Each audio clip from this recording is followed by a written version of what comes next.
मैं पूजा जौनपुरी आप लोग के सामने एक नाच गीत लेकर आई हूँ। उसे आप लोग सुनिए और अच्छा लगे तो हमारे चैनल को लाइक और सब्सक्राइब जरूर करें और कमेंट में बताएं कि हमारा गीत कैसा लगा आप लोग के। धन्यवाद।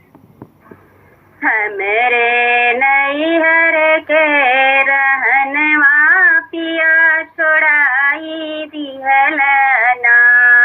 मेरे नैहर के रहनवा पिया छोड़ाई दिहलना। पापा के छोड़ाई दिहला, मम्मी के छोड़ाई दिहला। पापा के छोड़ाई दिहला, मम्मी के छोड़ाई दिहला। मेरे छोटे छोटे भैया पिया छोड़ाई दिहला ना। मेरे छोटे छोटे भैया पिया छोड़ाई दिहला ना। मेरे नैहर के रहनवा पिया छोड़ाई दिहला ना।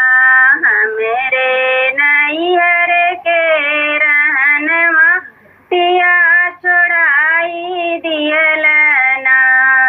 चाचा के छोड़ाई दिहला, चाची के छोड़ाई दिहला। चाचा के छोड़ाई दिहला, चाची के छोड़ाई दिहला।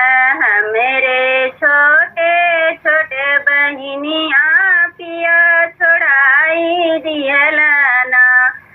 मेरे छोटे छोटे बहनिया पिया छोड़ाई दिहला ना। मेरे छोटे छोटे बहनिया पिया छोड़ाई दिहला ना। मेरे नैहर के रहनवा पिया छोड़ाई दिहला ना। मेरे नैहर के रहनवा पिया छोड़ाई दिहला ना।